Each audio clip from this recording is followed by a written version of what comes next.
বৰ আচৰিত কথা যি জীৱই মনুষ্য দেহ পাবৰ কাৰণে পূৰ্বৰে পৰা পুণ্য অৰ্জন কৰি আহিছে অনন্তবাৰ পীড়া লাভ কৰিছে আৰু প্ৰতিবাৰে প্ৰণিপাত কৰিছে মনুষ্য দেহ লাগে কৃষ্ণ শংকৰ গুৰু হৰিৰাম আজি এটা নতুন বিষয় লৈ আহিছোঁ সেইটো হৈছে শ্ৰীমদ ভাগৱত পুৰাণ যেতিয়া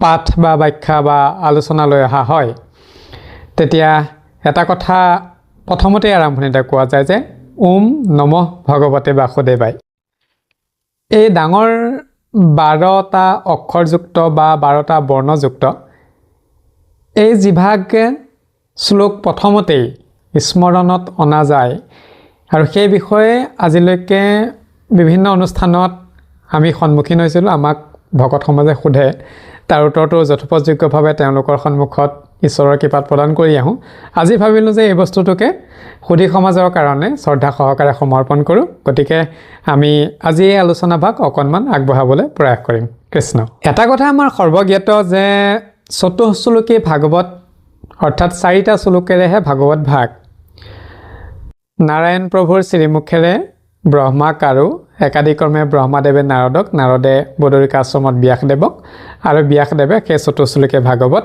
ক্ৰমান্বয়ে 12টা শ্লোকত লিপিবদ্ধ কৰিলে অৰ্থাৎ যি নাৰায়ণৰ মুখেৰে ব্ৰহ্মাদেৱক 4 শ্লোকত দিছিলে সেই 4 শ্লোকেই ব্ৰহ্মাই নাৰদক নাৰদে ব্যাসক আৰু ব্যাসে নিজে মন্থন কৰি একাদিক্ৰমে 4ৰ পৰা 8 8ৰ পৰা 12 এনেদৰে আহি 12 শ্লোক হয় গতিকে এই 12 শ্লোক যেতিয়া ভাগৱত ভাগ লিপিবদ্ধ কৰা হয় তাৰ আৰম্ভণিতেই সমস্তকে সমৰ্পণ কৰি এটা বিশেষ তাত্ত্বিক দিশ উপস্থাপন কৰি ব্যাসদেৱে সেই কাৰণে প্ৰথমতেই আমাৰ কাৰণে এভাগ তত্ত্বপূৰ্ণ সেই বাক্যশাৰী দিলে যাক আমি ওম নমঃ ভগৱতে বাসুদেৱায় বুলি অভিহিত কৰোঁ আজি তাৰে বৰ্ণখিনিক লৈ সেই 12টা বৰ্ণই আমাক কি তত্ত্বপূৰ্ণ দিশখিনিনো আগবঢ়াইছে তাৰ বিষয়ে অকণমান আলোকপাত কৰিম তেন্তে আমি মূল বৰ্ণকেইটালৈ যাব বিচাৰিছোঁ ব্যাসদেৱে 12 অক্ষৰযুক্ত শ্লোকেৰে কল্পতৰু যি বৃক্ষস্বৰূপ ভাগৱত শাস্ত্ৰ তাৰ আৰম্ভ কৰিছে মন্ত্ৰযুক্ত 12 অক্ষৰৰ দ্বাৰা ব্ৰহ্মাদেৱে জীৱতৰণৰ বাবে প্ৰাৰ্থনা জনাইছে আৰু প্ৰতিটো প্ৰাৰ্থনাৰে তাৎপৰ্য যদি আমি চাওঁ তেন্তে হ'লে আমি পাম যে আমি প্ৰথমতেই পাওঁ ওম শব্দটো এইখিনিতে এভাগ কথা স্পষ্ট কৰি দিব বিচাৰোঁ যে আমি কেতিয়াবা উচ্চাৰণ কৰোঁতে ওম কওঁ নে ওম কওঁ আমি যদি অলপ সহজ মাৰ্গেৰে বিষয়টো উপস্থাপন কৰোঁ তেন্তে হ'লে পাম যে আমি স্বৰবৰ্ণৰ যি বৰ্তমান 11টা বৰ্ণৰ অন্তিম যি বৰ্ণ যাক আমি ঔ বুলি কওঁ কিন্তু ভাগৱত শাস্ত্ৰৰ প্ৰথম যি শ্লোক তাত সেই ঔ বৰ্ণটো নাই কিন্তু তাত উ বৰ্ণটো আছে অৰ্থাৎ স্বৰবৰ্ণৰ বৰ্তমান যি 11টা স্বৰবৰ্ণ 11টা স্বৰবৰ্ণৰ যিটো দশম স্বৰবৰ্ণ উ সেই উ বৰ্ণৰ দ্বাৰাইহে কিন্তু আৰম্ভ হৈছে আৰু সেই উ বৰ্ণৰ ওপৰত চন্দ্ৰবিন্দু দিয়া হৈছে যি চন্দ্ৰবিন্দুই আমাক উচ্চাৰণ কৰোঁতে মৰ সমতুল্য এটা উচ্চাৰণ দিয়ে সেইকাৰণে আমি যেতিয়া ভাগৱত ভাগ আৰম্ভণিলৈ আহোঁ তেতিয়াহ'লে আমি যেতিয়া শ্লোক ভাগ উচ্চাৰণ কৰোঁ তেতিয়া আমি ওম শব্দটো ব্যৱহাৰ কৰোঁ ওম বুলি নকওঁ ওম নমঃ ভগৱতে বাসুদেৱায় গতিকে আমি প্ৰথমতে চাম যে এই উ আৰু ওপৰত চন্দ্ৰবিন্দু যাক আমি উচ্চাৰণত ওম বুলি কওঁ এই ওম বৰ্ণই আমাক কি তাত্ত্বিক দিশটো প্ৰকাশ কৰিছে যে সচিদানন্দ ঈশ্বৰৰ অক্ষৰ ব্ৰহ্ম ওম বৰ্ণই আমাক এইটো দৰ্শন দিছে সচিদানন্দ ঈশ্বৰৰ অক্ষৰ ব্ৰহ্ম নিৰাকাৰ ব্ৰহ্ম আচলতে নিৰাকাৰ ব্ৰহ্ম দেই নিৰাকাৰ নহয় আমি কওঁতে নিৰাকাৰটো আহি নিৰাকাৰ হৈছে নিৰাকাৰ মানে হৈছে কোনো ধৰণৰ আকাৰ নাই আৰু নিৰাকাৰ য'ত নেকি বিসৰ্গ চিহ্নটো আছে সেই নিৰাকাৰ অৰ্থাৎ য'ৰ পৰা সমস্তখিনি উদ্ভৱ হৈছে সিহে নিৰাকাৰ আমি নিৰাকাৰ বুলি কৈ থাকোঁ আমি যেতিয়া উদাহৰণৰ কাৰণে কওঁ তেতিয়া পানী নিৰাকাৰ বা জুলীয়া পদাৰ্থসমূহ নিৰাকাৰ, য'তে থোৱা যায় তাৰে আকাৰ লয়। আমি যেতিয়া উদাহৰণৰ কাৰণে কওঁ তেতিয়া পানী নিৰাকাৰ বা জুলীয়া পদাৰ্থসমূহ নিৰাকাৰ, য'তে থোৱা যায় তাৰে আকাৰ লয়। আমি তাত নিৰাকাৰ শব্দটো ব্যৱহাৰ কৰোঁ, যাৰ আকাৰ নাই। কিন্তু ইয়াত পৰম ব্ৰহ্ম ভগৱন্ত ঈশ্বৰ প্ৰভুক নিৰাকাৰ কোৱা নাই, নিৰাকাৰ বুলি কোৱা হৈছে, য'ত নেকি বিসৰ্গ চিহ্নটো আছে। দন্ত্য নত হৰ্ষৰিকাৰ, বিসৰ্গ ৰতাকাৰ, কতাকাৰ ৰ, নিৰাকাৰ। এই নিৰাকাৰৰ পৰাই সমস্তখিনি জন্ম হৈছে, সেইকাৰণে নিৰাকাৰ, অৰ্থাৎ য'ৰ পৰা সমস্ত উৎপত্তি হৈছে। গতিকে চাওঁ যে শব্দটোৱে আমাক কোনখিনি কথা কৈছে। সেই নিৰাকাৰ ব্ৰহ্ম, যাক আমি সাকাৰ সচিদানন্দ বা নাৰায়ণ, যাক আমি ওঁকাৰ অক্ষৰ ব্ৰহ্মস্বৰূপে পাওঁ, আৰু সেই একেটাই হৈছে বুলি কওঁ। যেতিয়া আমি ওমকাৰ জপ কৰাৰ ফলত মানুহৰ মন বহুতৰ পৰা একত্ৰলৈ গতি কৰে। যেতিয়া আমাৰ চিত্তত বিভিন্ন ভাৱ, চিন্তা, অনুভূতি জাগ্ৰত অৱস্থাত থাকে, আৰু তেতিয়া ঈশ্বৰ প্ৰভু ভগৱন্তক চিন্তা কৰোঁতে আমাৰ বিঘিনি ঘটে, কাৰণ আমাৰ মন চঞ্চল, গতিকে যেনি তেনি যায়। সেই বহুতৰ পৰা যেতিয়া একত্ৰলৈ আনিবলৈ প্ৰথম এটা প্ৰয়াস কৰা যায়, আৰু তাৰ শব্দত বৰ্ণ, আৰু সেই বৰ্ণৰ দ্বাৰাই সেই বহুতৰ পৰা মনক একত্ৰলৈ আনিবলৈ এটা প্ৰয়াস কৰে, অৰ্থাৎ বহুতৰ পৰা ঈশ্বৰমুখী কৰিবৰ কাৰণে মনক স্থিতি কৰে। ফলত হৃদয় পবিত্ৰ হয় আৰু মানুহৰ মনত ভগৱন্তৰ প্ৰতি ভক্তিৰ ভাৱ জাগ্ৰত হয়। আৰু লগতে এষাৰ কথা কৈ থ'ব পাৰিম, যিহেতুকে ভাগৱত হৈছে ব্ৰহ্মৰূপী ভগৱানৰ বাংময় মূৰ্তি, আৰু সেইকাৰণে ভাগৱততে যে শ্ৰীকৃষ্ণ প্ৰভুৱে বৈকুণ্ঠ প্ৰয়াণৰ প্ৰাক মুহূৰ্তত তেওঁৰে প্ৰিয় সখা বা প্ৰিয় ভকত বা প্ৰিয় বান্ধৱ উদ্ধৱক নিজ মুখেৰে কৈ গৈছে যে ভাগৱত শাস্ত্ৰতে বাংময় ৰূপে স্বয়ং ভগৱন্ত প্ৰভু নিজেই থাকিব। এতিয়া আমি অতি সৰলকৈ বুজিবলৈ হ'লে প্ৰথম ধ্বনিৰ দ্বাৰা আমাৰ মনক বহুতৰ পৰা একত স্থিৰ কৰি প্ৰভু ভগৱন্তৰ চৰণত আত্মসমৰ্পণ কৰিব পৰা প্ৰাৰম্ভিক স্তৰটোৱে হৈছে ধ্বনিয়ে প্ৰকাশ কৰিছে। এতিয়া আমি দ্বিতীয়টো শব্দ নমঃলৈ যাম। নমঃৰ প্ৰথম বৰ্ণ হৈছে দন্ত ন, আৰু দন্ত নৰ বৰ্ণই মই আৰু মোৰ মাজত এটা তত্ত্ব প্ৰকাশ কৰিছে। সেইটো কথা সৰ্বজ্ঞাত যে মই আৰু মোৰ, মই হ'লো পৰম ব্ৰহ্মৰ এটা অংশ, আৰু মোৰ হ'ল এই 24 তত্ত্বৰ দ্বাৰা গঠিত দেহৰূপ, আৰু অজস্ৰখিনি যিখিনি আমাৰ দৃশ্যমান জগত। এই যি দৃশ্যমান জগত আছে সেইখিনি হৈছে মোৰ বা মোৰ অংশ। সেই দৃশ্যমান জগতেই হৈছে ঈশ্বৰ সৃষ্ট, আৰু যি মই সেয়া হৈছে পৰম ব্ৰহ্মৰ এটা অংশ। গতিকে এই দন্তীয়া ন বৰ্ণই সেই তত্ত্বটো প্ৰকাশ কৰে। মই অৱশ্যে সংস্কৃত শ্লোকখিনি মাতি দীঘল কৰিব নিবিচাৰোঁ, তথাপিতো দুই এটা কথা প্ৰকাশ কৰিম। দন্তীয়া ন বৰ্ণৰ কথা এইবুলি সংস্কৃতত কোৱা হৈছে যে ন গতি বিদ্যতে নাথ তন্মেব শৰণং মম। পিছত এইবুলি কোৱা আছে যে পাপপংকে নিমগ্নোস্মি ত্ৰাহি মাং মধুসূদন।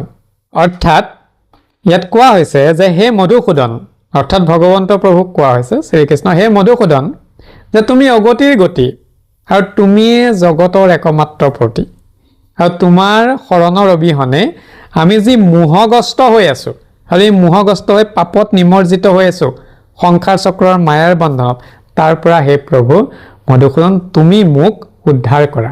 সেইকাৰণে কোৱা হৈছে যে হে প্ৰভু, তুমি মই আৰু মোৰ মাজত থকা এই পাৰ্থক্যটো মোক উপলব্ধি কৰাই দিয়া, লগতে মই ৰূপী পৰম ব্ৰহ্মক তুমি এই দেহতত্বৰ পৰা মোক উদ্ধাৰ কৰা। সেইটোৱে হৈছে দন্তীয়া ন বৰ্ণৰ মূল তত্ত্বপূৰ্ণ দিশ। আমি এতিয়া ইয়াৰ পাছৰ বৰ্ণটোলৈ আহোঁ। মূ বৰ্ণই কৈছে যে জীৱই মায়াৰ আৰু মায়া মোহৰ দ্বাৰা আক্ৰান্ত হৈ সংসাৰ সাগৰত ককবকাই তিনিটা তাপ, সৰ্বজ্ঞাত এইখিনি আধি দৈবিক, আধি আধ্যাত্মিক, আধি ভৌতিক, গতিকে এই তিনি তাপৰ দ্বাৰা জৰ্জৰিত হৈ আছে। সেয়েহে পৰম ব্ৰহ্ম ভগৱন্তৰ ওচৰত প্ৰাৰ্থনা কৰিছে যে জীৱই পৰম ব্ৰহ্মৰ ওচৰত শৰণাপন্ন হৈ কৈছে যে হে দয়াময়, আমাক এই সংসাৰৰ যি তিনি তাপৰ পংকিল ভৱনদী, এই ভৱনদীৰ পৰা আমাক মুক্ত কৰা, সেই বুলি ঈশ্বৰ প্ৰভু ভগৱন্তৰ ওচৰত জীৱই প্ৰাৰ্থনা কৰিছে, যিটো তত্ত্বদিশ মূ বৰ্ণই প্ৰকাশ কৰিছে। এতিয়া আমি দুটা শব্দ আলোচনা কৰিলোঁ। ওম শব্দ আলোচনা হ'ল, নমো শব্দ আলোচনা হ'ল। এতিয়া আমি আহিম ইয়াৰ পাছৰ শব্দলৈ। এতিয়া আছে ভগৱতী। ক'ৰবাত ব উচ্চাৰণ কৰে, ক'ৰবাত অ উচ্চাৰণ কৰে, ব আছে কাৰণে, গতিকে আমি উচ্চাৰণ কৰিছোঁ ভগৱতী। এতিয়া ভগৱতী শব্দলৈ আহোঁ। ভগৱতী শব্দৰ প্ৰথম বৰ্ণ হৈছে ভ, আৰু ভ বৰ্ণই কৈছে, সংস্কৃতত এই বুলি কৈছে, ভক্তিহীনঞ্চ দীনঞ্চ দুখ শোকাতুৰ প্ৰভু অনাশ্ৰয় অনাথঞ্চ ত্ৰাহি মাং মধুসূদন। অৰ্থাৎ হে মধুসূদন, আমি ভক্তিহীন, আমি ভক্তি কেনেকৈ কৰিব লাগে আমি জীৱই নাজানো বুলি স্বীকাৰ কৰি শৰণাপন্ন হৈছে। কৈছে যে হে মধুসূদন, আমি ভক্তিহীন, আমি দীন দুখী, আৰু আমি শোকাতুৰ, আৰু আমি বৰ্তমানলৈকে অনাশ্ৰয় হৈ আছোঁ, অনাথ হৈ আছোঁ। হে প্ৰভু, তুমি মোক উদ্ধাৰ কৰা, সেই বুলি শৰণাপন্ন হৈছে। এতিয়া আহোঁ গ বৰ্ণলৈ। গ বৰ্ণই কৈছে যে গতাগতেন সন্তোষ্মি দীৰ্ঘৱত্মনি ইয়েন ভূয়ো নগস্যাসী ত্ৰাহি মাং মধুসূদন। অৰ্থাৎ প্ৰভু ভগৱন্তৰ ওচৰত জীৱসমূহে কৈছে, অৰ্থাৎ এই আমাৰ পৰম ব্ৰহ্মৰ মই ৰূপে কৈছে যে জীৱন চক্ৰত বিৰামহীন যি আমি পৰিভ্ৰমণ কৰি আছোঁ জীৱসমূহে, আৰু এই পৰিভ্ৰমণ কৰি আমাৰ এই অহা যোৱা যি পৰিভ্ৰমণ, তাত আমি কষ্ট পাইছোঁ, আৰু সেই পৰিভ্ৰমণৰ পৰা আমাক উদ্ধাৰ কৰি আমাক স্থিতি হ'ব পৰাকৈ সেইকণ তুমি কৃপা কৰা, সেই বুলি জীৱসমূহে কাতৰ বচনেৰে প্ৰভু ভগৱন্তৰ ওচৰত প্ৰণিপাত জনাইছে। এতিয়া আহোঁ ৱাব্য বৰ্ণলৈ। ৱাব্য বৰ্ণই এই বুলি কৈছে, শ্লোকত এই বুলি কৈছে যে বহুবদী মায়াদিষ্টা জুনিদাৰং পৃথক পৃথক গৰ্ভবাসত মহাদুখাত ত্ৰাহিমাং মাং মধুসূদন। ইয়াত এই বুলি কৈছে যে এই জীৱসমূহ আমি জীৱন চক্ৰত বিভিন্ন যোনিৰ দ্বাৰা জন্মগ্ৰহণ কৰিছোঁ, আকৌ সেই দেহ ত্যাগ কৰি পুনৰবাৰ আকৌ যোনিজাত হৈ পুনৰবাৰ আকৌ কিবা এটা নতুন দেহ লৈ আকৌ জন্মগ্ৰহণ কৰিছোঁ। এই যি আমাৰ জন্ম মৃত্যু পৰিক্ৰমাৰ ভিতৰত প্ৰতিবাৰে যে জন্ম ল'ব লগা হৈছে, আৰু এই জন্ম ল'বলৈ যাওঁতে যি আমি মাতৃ গৰ্ভত যিখিনি কষ্ট, যিখিনি পীড়া পাইছোঁ, তাপ পাইছোঁ, সেইখিনি তাপৰ পৰা হে প্ৰভু মোক উদ্ধাৰ কৰা বুলি জীৱই প্ৰাৰ্থনা কৰিছে।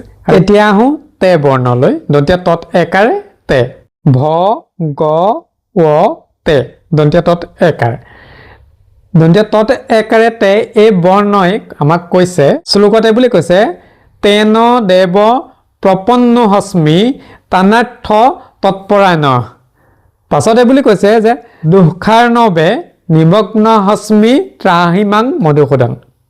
অৰ্থাৎ জীৱই কৈছে যে জীৱসমূহে এই দুখ কষ্টৰ যি আলয়ত আছোঁ, এই আলয়ৰ পৰা হে প্ৰভু ভগৱন্ত তুমি আমাক উদ্ধাৰ কৰা বুলি ঈশ্বৰ প্ৰভুৰ ওচৰত জীৱই শৰণাপন্ন হৈছে। এতিয়া অতি সহজে ক'বলৈ গ'লে, যিহেতুকে জীৱৰূপী পৰম ব্ৰহ্মই দেহৰূপী এই খোলাটোত আবদ্ধ হৈ আছে, আৰু ইন্দ্ৰিয়ৰ প্ৰভাৱত যন্ত্ৰণাময় সংসাৰত গতি কৰি আছে, আৰু জীৱই সেইকাৰণে প্ৰাৰ্থনা কৰিছে, এই যি আমি আলয়ত আছোঁ, আশ্ৰয়ত আছোঁ, এই আশ্ৰয়ৰ পৰা এই জীৱটোক পৰম ব্ৰহ্ম অৰ্থাৎ যি মই, মোক উদ্ধাৰ কৰি লৈ যোৱা বুলি তে শব্দই প্ৰভু ভগৱন্তৰ ওচৰত প্ৰণিপাত জনাইছে। এতিয়ালৈকে আমি তিনিটা শব্দৰ আলোচনা সংক্ষিপ্ত ৰূপত প্ৰকাশ কৰিলোঁ। ওম হৈ গ'ল, নমঃ হৈ গ'ল, ভগৱতে হৈ গ'ল। এতিয়া আহোঁ শেষ শব্দ বাসুদেৱায়। বাসুদেৱায়ৰ শব্দৰ প্ৰথম বদ আকাৰ এই বৰ্ণই আমাক কৈছে যে বাচা যস্য প্ৰতিজ্ঞাতং কৰ্মণা নুপপাদিতম তৎ পাদাদ্ধি নিমগ্নোহস্মি ত্ৰাহিমাং মধুসূদন। যে 84 লক্ষ যোনিৰ দ্বাৰা পৰ্যায়ক্ৰমে আৰু বিভিন্ন কষ্ট বা পীড়াৰ মাধ্যমেৰে আৰু অনন্ত প্ৰাৰ্থনা আৰু পুণ্যৰ ফলত মনুষ্যৰূপে আহি এই 24 তত্ত্বৰ দ্বাৰা গঠিত দেহৰূপত আমি প্ৰৱেশ কৰিলোঁ জীৱসমূহে। যেতিয়া প্ৰৱেশ কৰিলোঁ তাৰ আগলৈকে কিন্তু বাঞ্ছা কৰি আছিলে নৰদেহ লাগে বুলি। আৰু যেতিয়া নৰদেহত প্ৰৱেশ কৰিলোঁ তেতিয়া পাহৰি গ'লোঁ যে আমি পূৰ্বতে এই নৰদেহ পাবৰ কাৰণে আচলতে কি বাসনা ৰাখি নৰদেহৰ বাঞ্ছা কৰিছিলোঁ। যে নৰদেহৰ বাঞ্ছা এই কাৰণে কৰিছিলোঁ যে আমি জীৱসমূহে যাতে বিবেক বুদ্ধি জ্ঞান লাভ কৰি সৎসংগ লাভ কৰি ঈশ্বৰৰ কথা শুনি ঈশ্বৰে দিয়া কৰ্ম আদৰ্শক অনুকৰণ কৰি জীৱন ধাৰণ কৰি সহজে গতি লাভ কৰিব পাৰোঁ। মূল বাসনাটো কিন্তু জীৱসমূহৰ প্ৰথম সেইটোৱে আছিলে। কিন্তু কথাটো ওলোটা হ'ল। যেতিয়া জীৱই আহি এই নৰদেহত প্ৰৱেশ কৰিলে, এই মনুষ্য দেহ ধাৰণ কৰি জীৱসমূহ জন্ম হ'ল। জন্ম হোৱাৰ পাছতেই ইন্দ্ৰিয়ৰ বশৱৰ্তী হ'ল। ইয়াৰ কাৰণে মাতৃগৰ্ভও আমি প্ৰৱেশ কৰি সেই যন্ত্ৰণাও পাই আহিছোঁ। মাতৃৰ অজ্ঞানতাবশতঃ বা যিখিনি খাদ্য ভক্ষণ কৰে তাৰ পৰাও পীড়া পাই আহিছোঁ। যিখিনি কথা শ্ৰৱণ কৰে সেইখিনিৰ পৰাও পীড়া পাই আহিছোঁ। যিটো পৰিৱেশ যিটো বাতাবৰণত থাকে তাৰ পৰাও গৰ্ভত থাকোঁতেই পীড়া পাই আহিছোঁ। যেতিয়া আকৌ ভূমিষ্ঠ হ'লোঁ তাৰ পাছতো আকৌ এই 24 তত্ত্বৰ ইন্দ্ৰিয়ৰ দ্বাৰা মায়াই আমাক আবৃত্ত কৰি আমাক আকৌ যন্ত্ৰণা মুখলৈকে লৈ গ'ল। আৰু তেতিয়া জীৱই আকৌ বাঞ্ছা কৰিছে যে যিটো মনুষ্য দেহৰ কাৰণে পূৰ্বৰে পৰা বাসনা ৰাখিছিলোঁ আৰু অনন্তবাৰ পুণ্য অৰ্জন কৰাৰ পাছত এই দেহত প্ৰৱেশ কৰিলোঁ, কিন্তু এই যন্ত্ৰণাময় মায়া সংসাৰত ৰিপুসমূহক বশীভূত কৰিব নোৱাৰাৰ ফলত জীৱই প্ৰাৰ্থনা কৰিছে যে এই সংসাৰৰ এই জীৱৰ 24 তত্ত্বৰ গঠিত এই মায়া বন্ধনৰ পৰা এই জীৱক উদ্ধাৰ কৰি লৈ যোৱা প্ৰভু বুলি প্ৰাৰ্থনা কৰিছে। বৰ আচৰিত কথা। যি জীৱই মনুষ্য দেহ পাবৰ কাৰণে পূৰ্বৰে পৰা পুণ্য অৰ্জন কৰি আহিছে, অনন্তবাৰ পীড়া লাভ কৰিছে আৰু প্ৰতিবাৰে প্ৰণিপাত কৰিছে মনুষ্য দেহ লাগে, মনুষ্য দেহ লাগে। যেতিয়া মনুষ্য দেহ পাইছে ইন্দ্ৰিয়ক বশীভূত কৰিব নোৱাৰাৰ ফলত আকৌ সেই জীৱই আকৌ অধিককৈ কষ্টহে পাইছে। তেতিয়া জীৱই প্ৰাৰ্থনা কৰিছে, প্ৰভু এই মায়াময় সংসাৰৰ পৰা এই বন্ধনৰ পৰা মোক তুমি উদ্ধাৰ কৰি লৈ যোৱা প্ৰভু, আৰু তুমি মোক ৰক্ষা কৰা। বৰগীতত সেইকাৰণে মাধৱদেৱে লিখিছিলে, হৰি হেৰৰে বাপ পখিলো শৰণে নেৰিবা বান্ধৱ মোক জীৱনে মৰণে। তুমি মোক এই জীৱন আৰু পৰজন্মত এৰি নিদিবা। সেই তত্ত্বটোৱেই বাসুদেৱায় শব্দৰ বা শব্দই প্ৰকাশ কৰিছে। এতিয়া আমি পিছৰ বৰ্ণটো সু দন্তীয়া সৎ হুচুকাৰে সু বৰ্ণই আমাক কৈছে, সুকীৰ্তং ন কীৰ্তং কিঞ্চিত দুষ্কীৰ্তং চ কীৰ্তং ময়া সংসাৰণৱে নিমগ্নোহস্মি ত্ৰাহিমাং মধুসূদন। ইয়াত জীৱসমূহে কৈছে বিবেকে যিহেতুকে উচিত অনুচিত বুজি পায়, সেইকাৰণে বিবেকপূৰ্ণ যিসকল মনুষ্য বা মানৱ আছে সেইসকলে, অৰ্থাৎ বিবেকপূৰ্ণ মানৱ হিচাপে সকলোৱে সৎকৰ্ম আৰু অসৎকৰ্ম আৰু কিঞ্চিত কৰ্মৰ প্ৰভেদ বুজি পায়। আৰু বুজি পায় কাৰণে তেওঁ সৎকৰ্মৰ ফালে বিবেকে আগুৱাই নিয়ে। কিন্তু মায়া আৰু ইন্দ্ৰিয় বশৱৰ্তী হৈ আমি কিন্তু অসৎ কৰ্মৰ প্ৰতিহে ধাৱমান হওঁ। আৰু সেইকাৰণে জীৱসমূহে কৈছে যে মোৰ বিবেক আছে, মোৰ জ্ঞান আছে, মোৰ সমস্তখিনি তুমি দিছা, কিন্তু ইন্দ্ৰিয়ক বশীভূত কৰিব নোৱাৰাৰ কাৰণে সৎকৰ্ম অসৎকৰ্ম আদি কথা জনাৰ পাছতো কিন্তু অপকৰ্মৰ ফালেহে ধাৱমান হওঁ। হে প্ৰভু ভগৱন্ত, তুমি মোক সেই অসৎ কৰ্মৰ পৰা উদ্ধাৰ কৰি সৎকৰ্মমুখী কৰি তোলা, সেই বুলিয়েই প্ৰণিপাত জনাইছে। লগতে এইটোও কৈছে দেই, সৎকৰ্মৰ প্ৰতি যে আগ্ৰহ বৃদ্ধি কৰা বা সৎকৰ্মৰ প্ৰতি মোক আগুৱাই নিয়া, লগতে সৎবুদ্ধি দিবলৈ দিছে। কিন্তু বুদ্ধিৰো কথা আছে। কেতিয়াবা অসৎ কৰ্মও কিন্তু অসৎ বুদ্ধিৰে কৰে, সৎকৰ্মও আকৌ অসৎ বুদ্ধিৰে কৰে। গতিকে বুদ্ধিটো কথা আছে, সেইখিনি কথা কেতিয়াবা আলোচনা কৰিম। এইবুলিও প্ৰণিপাত কৰিছে, হে প্ৰভু মোক সেই সৎবুদ্ধিকণ দিবা, সৎজ্ঞানকণ দিবা, যাতে মই সৎকৰ্মেৰে ধাৱমান হ'ব পাৰোঁ, সেই বুলি প্ৰণিপাত জনাইছে। এতিয়া আমি পিছৰ বৰ্ণলৈ যাম। পিছৰ বৰ্ণটো হৈছে দন্ত্য দ টেকাৰে দে বা সু দে। দন্ত্য দ টেকাৰে দে এই বৰ্ণে আমাক কৈছে দেহান্তৰ সহস্ৰেষু তাপিতং ভ্ৰমতা ময়া ইষকৰ্তং মানুষতঞ্চ তাহিমাং মধুসূদন। অৰ্থাৎ এই বুলি কৈছে যে জন্মিলে মৃত্যু হ'ব লাগিবই। এইটো জন্ম আৰু মৃত্যু এই মৰতত বাধ্যতামূলক। ইয়াৰ পৰা আমি হাত সাৰিব নোৱাৰোঁ। জীৱৰ জন্ম মৃত্যু চিৰন্তন। গতিকে ইয়াত কৈছে যে জন্মিলে মৃত্যু হ'ব লাগিব। এই কথা জনাৰ পাছতো মায়ামোহৰ বাবে জীৱই জীয়াই থকাৰ প্ৰতি অধিক আগ্ৰহ হৈ উঠে।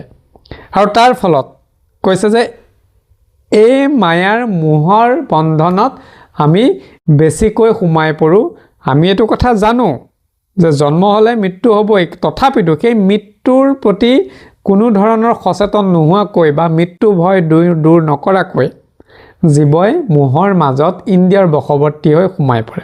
আৰু সেইকাৰণে কৈছে যে জন্ম মৃত্যুৰ চক্ৰৰ কথা মই জনাৰ পাছতো মই মোহত বেছি আবদ্ধ হৈছোঁ, আৰু তাকো সেই মিছা মোহত।